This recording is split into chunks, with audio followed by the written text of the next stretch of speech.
is the director of NRSC, which is responsible for all the data dissemination as well as a lot of applications that are being done. So under various international multilateral forums, especially we have a forum called Committee for Earth Observation of Satellites, CEOS.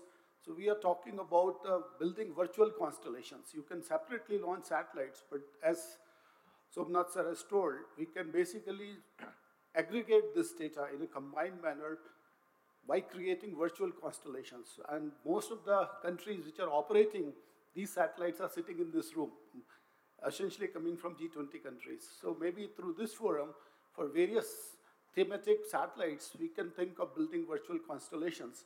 We can still retain autonomy, and we can cooperate with each other. That's what I wanted to say. Thank you. Thank you. We have another 5 minutes. Anyone else wants to make a point? Anyone? May I have one more point?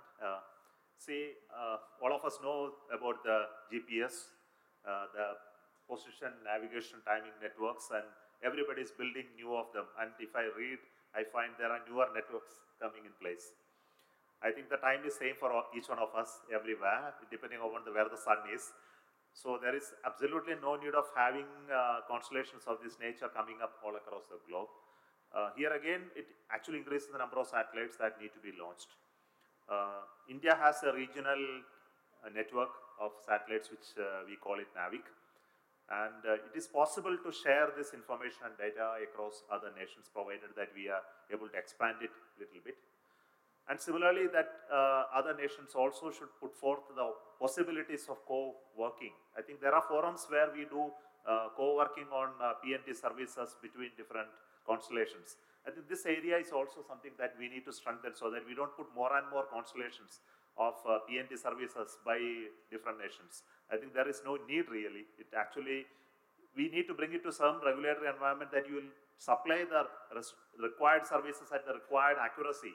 Then there will be no need of future constellations to be built. Thank you. Thank you. Okay, so thank you very much. We bring this session to a conclusion. There will not be a tea break right now. We are going to finish the next session and after that take a break. So, over to you. Thank you, sir. You will agree with me that we had a very engaging session on the different aspects of space economy. And now to conclude this session, may I now invite Dr. S.P. Agarwal, Director of Department of Sciences, Northeastern Space Application Center, to kindly present the mementos to the esteemed speakers of the session.